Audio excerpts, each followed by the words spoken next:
प्रभु की उस्तत करो संत मीत, सावधान एकाग्र चेत। कामना मन ਨੂੰ ਨਾਮ ਨਾਲ ਨਹੀਂ ਜੁੜਨ ਦੇਗੀ, ਕਾਮਨਾ ਮਨ ਨੂੰ ਕੀਰਤਨ ਨਾਲ ਨਹੀਂ ਜੁੜਨ ਦੇਗੀ, ਕਾਮਨਾ ਮਨ ਨੂੰ ਜਪ ਨਾਲ ਨਹੀਂ ਜੁੜਨ ਦੇਗੀ।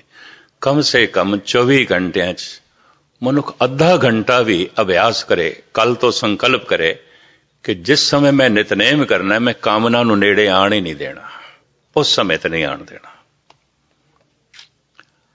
ਰੋਜ਼ ਰੋਜ਼ ਮਨੁੱਖ ਆਪਣੀ ਕਾਮਨਾਵਾਂ ਤੋਂ ਹਾਰਦਾ ਹੈ, ਰੋਜ਼ ਹਾਰ ਹੁੰਦੀ ਹੈ। ਔਰ ਨਿਰਾਸ਼ ਹੋ ਕੇ ਫਿਰ ਮਨੁੱਖ ਸੰਕਲਪ ਕਰਨਾ ਹੀ ਛੱਡ ਦਿੰਦਾ, ਠੀਕ ਹੈ ਕਾਮਨਾ ਕਰਕੇ ਹੀ ਜਪਾਂਗੇ, ਕਾਮਨਾ ਕਰਕੇ ਹੀ ਕਰਾਂ। ਹਰ ਮਨੁੱਖ ਆਪਣੀ ਵਾਸ਼ਨਾ ਦੇ ਹੱਥੋਂ ਹਾਰਿਆ ਹੋਇਆ ਹੈ, ਹਰ ਮਨੁੱਖ ਆਪਣੀ ਕਾਮਨਾਵਾਂ ਦੇ ਹੱਥੋਂ ਹਾਰਿਆ ਹੋਇਆ ਹੈ। ਕਾਮਨਾਵਾਂ ਕੀਰਤਨ ਕਥਾ ਜਪ ਨਾਲ ਜੁੜਨ ਨਹੀਂ ਦਿੰਦੀਆਂ, ਕਾਮਨਾਵਾਂ ਕਈ ਦਫਾ ਮੰਦਿਰ ਮਸਜਿਦ ਗੁਰਦੁਆਰੇ ਆਣ ਨਹੀਂ ਦਿੰਦੀਆਂ, ਕੁਝ ਵੀ ਨਹੀਂ ਕਰਨ ਦਿੰਦੀਆਂ। ਕਾਮਨਾਵਾਂ ਮੰਦਰ ਮਸਜਿਦ ਆਉਣ ਤੋਂ ਰੋਕ ਦੇਣਗੀਆਂ ਤੇ ਜੇ ਬੰਦਾ ਆ ਗਿਆ, ਥੋੜਾ ਜਿਹਾ ਸੰਕਲਪ ਉਸਦਾ ਪ੍ਰਬਲ ਹੈ, ਆ ਗਿਆ ਤੇ ਕਾਮਨਾ ਕਹੇਗੀ ਆਪਾਂ ਵੀ ਤੇਰੇ ਨਾਲ ਹੀ ਬੈਠਣਾ, ਕਿੱਥੇ ਜਾਣਾ ਹੈ, ਜਾ ਗੁਰਦੁਆਰੇ, ਮੈਂ ਤੈਨੂੰ ਬਾਜ਼ਾਰ ਹੀ ਲੈ ਜਾਵਾਂਗੀ। ਕਾਮਨਾ ਫਿਰ ਮਨ ਨੂੰ ਲਈ ਫਿਰਦੀ ਹੈ। ਕਾਹੂੰ ਫਲ ਕੀ ਇੱਛਾ ਨਹੀਂ ਬਾਛੇ, ਕੇਵਲ ਭਗਤ ਕੀਰਤਨ ਸੰਗ ਰਾਛੇ। ਸਮਾਜ ਰੋਜ਼ ਰੋਜ਼ ਸਾਰੀ ਦੁਨੀਆ ਦਾ ਬੁਰਾ ਹੁੰਦਾ ਜਾ ਰਿਹਾ ਹੈ। ਕਿਉਂ? ਹਰ ਬੁਰੇ ਕਰਮ ਦੇ ਵਿੱਚ ਮਨ ਪੂਰਾ ਹੁੰਦਾ ਹੈ, ਹਰ ਬੁਰੇ ਕਰਮ ਦੀ ਸਾਵਧਾਨੀ ਹੁੰਦੀ ਹੈ, ਹਰ ਬੁਰੇ ਕਰਮ ਦੇ ਵਿੱਚ ਇਕਾਗਰਤਾ ਹੁੰਦੀ ਹੈ। ਕਿਉਂ? ਖਤਰਾ ਕਾਨੂੰਨ ਦਾ, ਖਤਰਾ ਸਮਾਜ ਦਾ, ਪਕੜੇ ਜਾਵਾਂਗੇ। ਉਹਦੇ ਸੰਸਕਾਰ ਬਣ ਜਾਂਦੇ ਨੇ, ਹਰ ਬੁਰਾ ਕਰਮ ਮਨ ਦਾ ਹਿੱਸਾ ਬਣ ਜਾਂਦਾ ਹੈ। ਮਨ ਜਿਸ ਕਰਮ ਦੇ ਵਿੱਚ ਹੋਵੇ ਉਹੀ ਕਰਮ ਮਨ ਦੇ ਵਿੱਚ ਲਿਖਿਆ ਜਾਂਦਾ, ਦੂਜਾ ਨਹੀਂ। ਜਿਹੜਾ ਭੋਜਨ ਮੈਂ ਖਾ ਲਿਆ, ਮੇਰੇ ਕੰਠ ਤੋਂ ਥੱਲੇ ਗਿਆ, ਮੈਂ ਪ੍ਰਵਾਨ ਦਿਆਂ, ਉਹੀ ਮੇਰੇ ਤਨ ਦਾ ਹਿੱਸਾ ਬਣਦਾ, ਦੂਜਾ ਨਹੀਂ। ਥਾਲੀ 'ਚ ਪਿਆ ਮੇਰੇ ਸਾਹਮਣੇ, ਸਾਰਾ ਦਿਨ ਪਿਆ ਰਵੇ, ਇਹ ਮੇਰੇ ਸਰੀਰ ਦਾ ਹਿੱਸਾ ਨਹੀਂ ਬਣੇਗਾ। ਇਹ ਭੋਜਨ ਕੁਛ ਮਾਤਰਾ ਦੇ ਵਿੱਚ ਮੇਰੇ ਸਰੀਰ ਦਾ ਹਿੱਸਾ ਉਦੋਂ ਬਣੇਗਾ ਜਦ ਮੈਂ ਖਾ ਲਵਾਂ, ਤੇ ਇਹਦੀ ਜਿਹੜੀ ਮਾਤਰਾ ਸਰੀਰ ਦੇ ਵਿੱਚ ਰਹਿ ਜਾਏਗੀ ਉਹੀ ਖੂਨ ਹੈ, ਉਹੀ ਮਾਸ ਹੈ, ਉਹੀ ਹੱਡੀਆਂ ਨੇ, ਉਹੀ ਚਰਬੀ ਹੈ। ਜਿਸ ਕਰਮ ਦੇ ਵਿੱਚ ਮੇਰਾ ਮਨ ਹੈ ਉਹੀ ਕਰਮ ਮੇਰੇ ਮਨ ਦੇ ਵਿੱਚ ਲਿਖਿਆ ਜਾਏਗਾ, ਉਹਨੂੰ ਸੰਸਕਾਰ ਕਹਿੰਦੇ ਨੇ।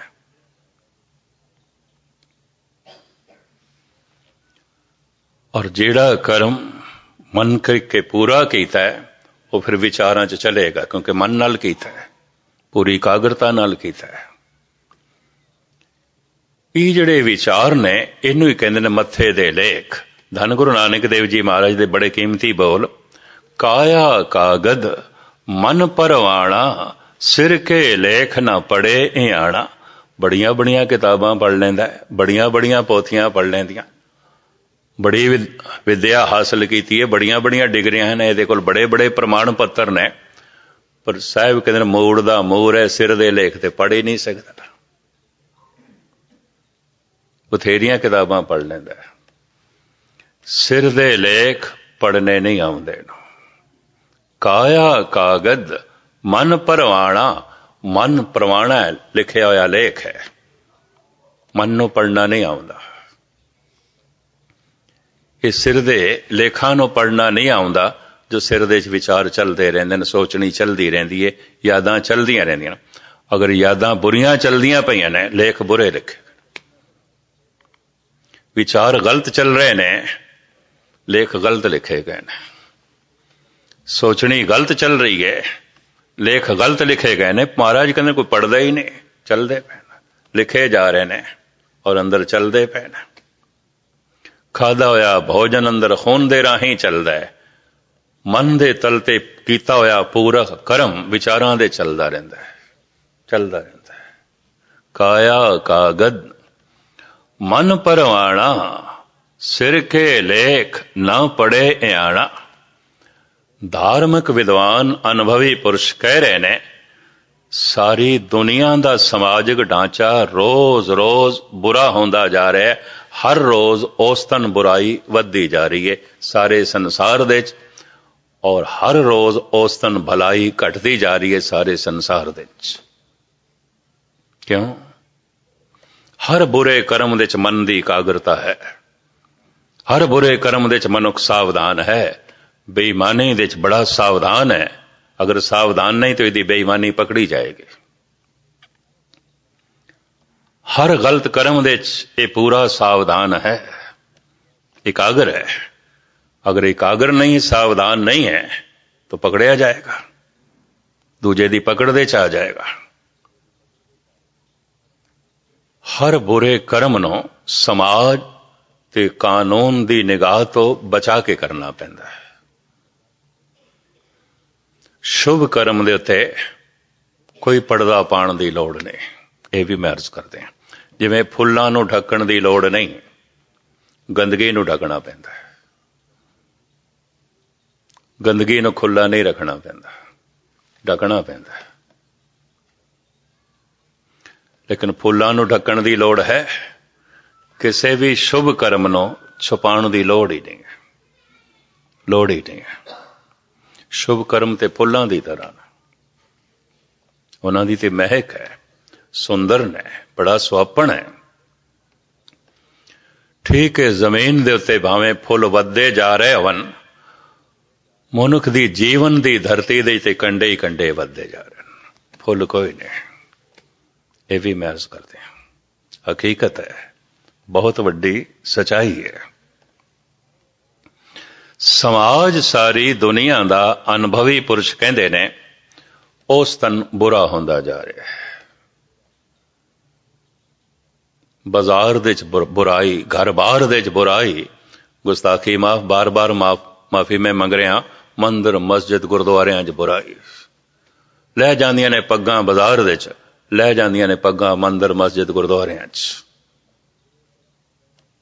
बुरे कर्म होंदे ने संसार दे च, बुरे कर्म तीर्थां ते भी आउंदे ने, मंदिरां च भी आउंदे ने। समुचा संसार दा समाजिक ढांचा रोज रोज बुरा होंदा जा रहा है, बुरा होंदा जा रहा है। क्यों? बुरे कर्म दे विच पूरी एकाग्रता है, मन का हिस्सा बन जाता है। ते जिहड़ा कर्म मन का हिस्सा बन गया, मन फिर प्रेरदा है उस कर्म नूं, वो करना है, फिर करना है, क्योंकि विचारां च चलदा है, सोचणी चलदा है। खादा होया भोजन जिवें खून दे चलदा है, मन दे तल ते कीता होया कर्म जिहदे च एकाग्रता है, सावधानी है, वो मन दे बार बार चलदा है, याद दे चलदा है, विचारां च चलदा है, और फिर उस तो मनुख प्रेरित होके फिर वही करदा है। एक भुल एक दफा नहीं करदा, फिर बार बार करदा है। भुलावड़े भुल्ली भुल भुल पछोताणी। थोड़ा जिहा ठीक है सत्संगी होवे, कदी कदी गहरा जांदा होवे तो पश्चाताप करेगा, ऐ की हो जाता है मैं तो, ये क्यों हो जाता है, हुण मैं नहीं करांगा, फिर करदा है। क्यों? जद बुरा कर्म करदा उहदे च पूरी एकाग्रता है, जद बाणी पढ़दा उहदे च एकाग्रता है ही नहीं, जद वाहिगुरू वाहिगुरू जपदा है उहदे च एकाग्रता है ही नहीं। तो वह शुभ कर्म, वह गुरबाणी मन का हिस्सा ही नहीं बनती। कहते मैं अज 2 सुखमनी साहब दे पाठ कीते ने, पर गुरबाणी तो यह कहती है, सुखमनी साहब तो यह कहती है, किनका एक जिस जी बसावे ताकि महिमा गनी ना आवे। कीते होणगे तू 2 पाठ, अंदर ते तेरे किणका मात्र भी कोई नहीं। जिन्ने चिर तक मन की पूरी एकाग्रता ना होवे, सावधानी ना होवे, वो कर्म मन का हिस्सा नहीं बनता, नहीं बनता। जद सारी दुनिया दे बड़े बड़े सत्संगी इस तरह का प्रश्न करते हैं, ज्ञानी जी की करिए, सावधानी एकाग्रता ये तो बनती ही नहीं। मैं कहा बुरे कर्म की सावधानी इतनी वरत चुके हैं, गलत कर्म सावधानी इतनी वरत चुके हैं, बड़े प्रबल संस्कार बन गए, बड़े प्रबल संस्कार बन गए।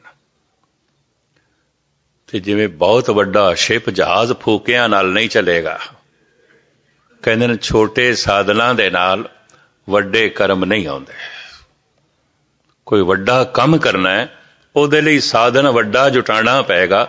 ਕਵੀ ਰਹੀਮ ਕਹਿੰਦੇ ਨੇ ਨਗਾਰਾ ਮੜਨਾ ਹੈ ਤੇ 100 ਚੂਹਿਆਂ ਦੀ ਖੱਲ ਨਾਲ ਵੀ ਨਹੀਂ ਮੜਿਆ ਜਾ ਸਕਦਾ, ਉੱਠਦੀ ਖੱਲ ਚਾਹੀਦੀ ਹੈ। ਕਵੀ ਰਹੀਮ। ਛੋਟੇ ਸਾਧਨਾਂ ਨਾਲ ਵੱਡਾ ਕੰਮ ਨਹੀਂ ਹੋ ਸਕਦਾ।